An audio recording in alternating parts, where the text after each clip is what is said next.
سمجھتے ہیں تو اس کو مسئلہ بتائیے، خود بھی دعا کریے، نہیں کہ آپ بری ہو گئے نہیں انہوں کر رہے دعا، وہ بھی دعا کرے تو یہ بھی جائز ہے، ایسا کروایا جا سکتا ہے، ٹھیک۔ اسی طرح وہ کام جو دعا کے اندر منع ہے، بس یہ آخری بات ہے، دعا میں اشعار پڑھنا اور پر تکلف الفاظ استعمال کرنا منع ہے۔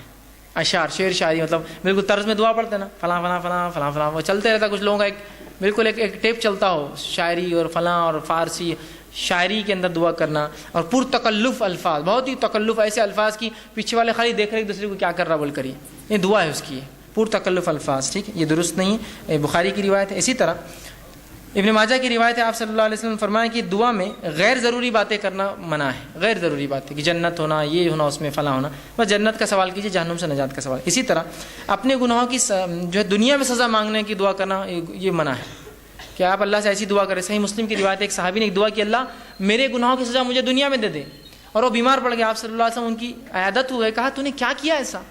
تو کہا اللہ کے رسول میں نے ایک دعا کی، اللہ میرے گناہوں کی سزا دنیا میں دے۔ تو کہا کیا تیرے میں اتنی طاقت ہے جو دنیا میں گناہ کی سزا تو بھگت سکے؟ کہا تو نے یہ دعا کرنا تھا، ربنا آتنا فی الدنیا حسنۃ، اللہ دنیا بھی آسان کر، وفی الآخرۃ حسنۃ، آخرت بھی آسان کر، وقنا عذاب النار، آگ کے عذاب سے بچا۔ کہ تو انہوں نے ایسی غلط دعا کی کہ ان کو بخار چڑھ گیا تھا، اللہ نے قبول کی، ان کو اس کی بدلہ مل رہا تھا، تو پھر انہوں نے دعا کی، بخار چلا گیا۔ تو اپنے لیے دنیا میں میرے کو دے دے بول کر نہیں کرنا چاہیے، اللہ ہو گئے مجھ سے گناہ معاف کر، نہیں اللہ میرے کو سزا دے دنیا میں جتنے میں نے کیے، کہاں سے بھگت سکیں، کہیں زندگیوں میں لائیں گے تو نہیں بھگت سکتے ہم، ٹھیک ہے، تو معافی طلب کیجیے، یہ سب سے طریقہ۔ اسی طرح ابو داؤد کی روایت ہے، اپنے لیے، اپنی اولاد کے لیے، اپنے جو ہے خادموں کے لیے اور اپنے مال کے لیے بد دعا کرنا منع ہے۔ اپنے لیے، اپنے بیوی بچوں کو بد دعا دے رہے آپ، اپنے مال کو برا بھلا کر رہے، اپنے غلاموں کو برا بھلا کرے، بد دعا دے رہے، منع ہے، اس سے آپ سے ابو داؤد کی روایت میں روکا۔ اسی طرح بخاری کی روایت ہے، موت کی دعا کرنا درست نہیں ہے۔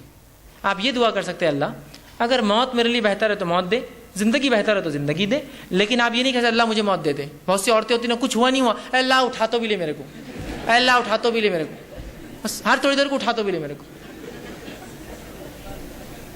مطلب آپ موت کی نہیں کر سکتے، یہ دعا نہیں کرنا چاہیے، ٹھیک۔ اسی طرح ہوتا ہے بہت سی بار انجانے جانے میں لوگ بد دعائیں دیتے ہیں، جیسا اولاد کو نہیں دینا چاہیے، بچوں کو نہیں دینا چاہیے، اس لیے کہ آپ صلی اللہ علیہ وسلم نے فرمایا، وہ جو حدیث تھی پہلی میں پھر دہرا دیتا ہوں، اولاد، اپنے خادم، غلاموں کو، بچوں کو بد دعا نہیں دینا۔ آپ نے فرمایا، دیکھیے کیا فرماتے ہیں، اپنی جانوں، خود کو، اپنی اولاد، اپنے خادموں اور اپنے مالوں کے لیے بد دعا نہ کرو کہ تمہاری زبان سے ایسے وقت کوئی بد دعا کے کلمات نہ نکل جائے جس وقت اللہ اسے قبول کر لے۔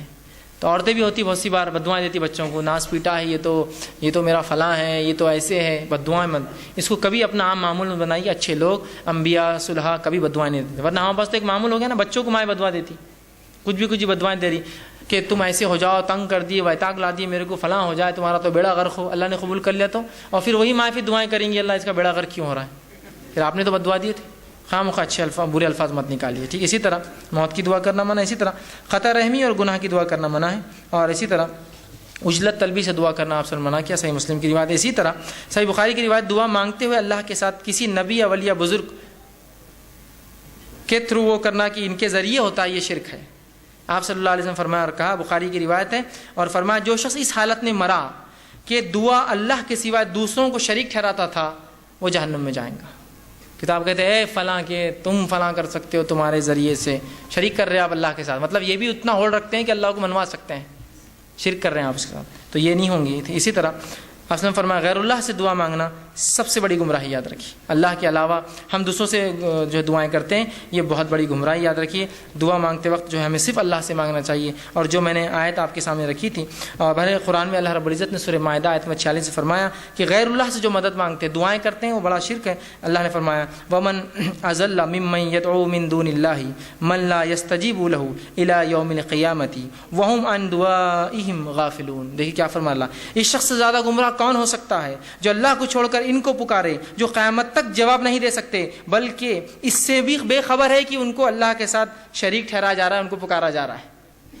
آج انہی سے مانگتے ہیں نا ہم، جو سن بھی نہیں سکتے ہماری بات، بے خبر ہے ہماری باتوں سے، کہاں جا کے مانگ رہے ہیں آپ، جو سن بھی نہیں سکتا، اس کو پتہ بھی نہیں چلے قیامت دن میرے کو شریک کر دیا تھا اس نے اللہ کے ساتھ، ٹھیک ہے، تو یہ دعا مانگنا حرام ہے۔ اسی طرح جو ہے اللہ رب العزت نے دعاؤں کے تعلق سے قرآن نے بڑی وہ ترغیب دلائی، اور اللہ کے علاوہ دعا مانگنا بہت سخت گناہ بتایا۔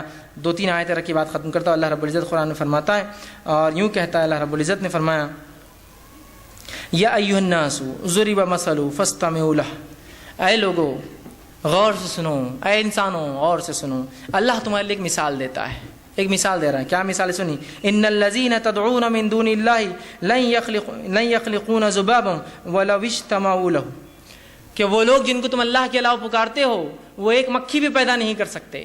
جو پیدا نہیں کر سکتا وہ سن بھی نہیں سکتا. وہ ایک مکھی بھی پیدا نہیں کر سکتے.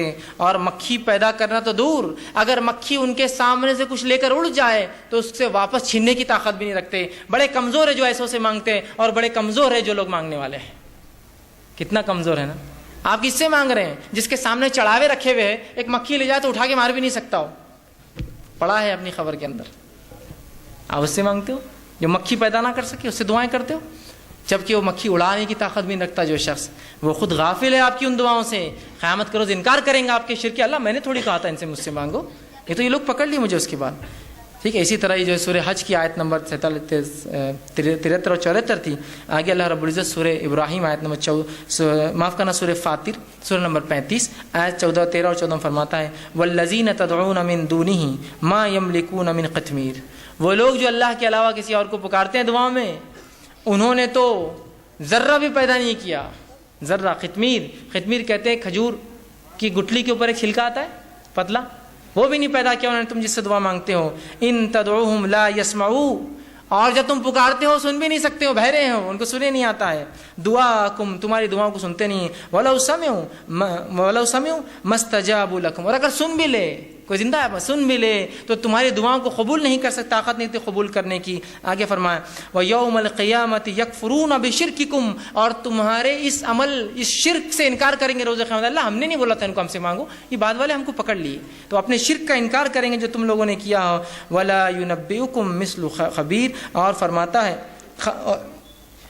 حقیقت حال کہ ایسی صحیح خبر تمہیں خبردار کے سوا اور کوئی نہیں دے سکتا. مطلب اللہ کے رسول جو بتا رہے ہیں ان پر ایمان لاؤ، یہ مشرکین کے لیے تھا، لیکن افسوس آج مسلمان اسے پڑھے. اسی طرح سورہ نحل سورہ نمبر 16 آیت نمبر 20 اور 21 میں اللہ نے فرمایا والذین تدعون من دون اللہ لا یخلقون شیئا وهم یخلقون. تم اللہ کے علاوہ جن سے دعائیں کرتے ہو وہ خود پیدا کیے گئے ہیں، پیدا کرنے والے نہیں ہیں.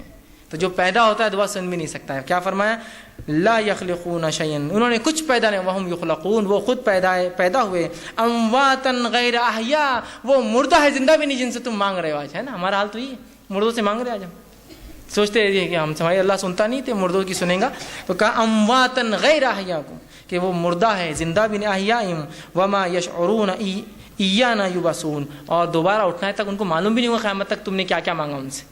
تو ہم کوشش کریں خالص اللہ سے دعائیں کریں، اللہ کے علاوہ کسی کو شریک نہ کرے دعاؤں میں. دعا عبادت ہے، مستقل عبادت ہے، اور دعا اللہ ہر کسی کی دعا سنتا ہے. حکمت مصلحت کے تحت تھوڑا آگے پیچھے ہو جائے تو ہمیں اللہ سے ناراضگی یا دین و شریعت یا دعا کرنا چھوڑنا نہیں چاہیے.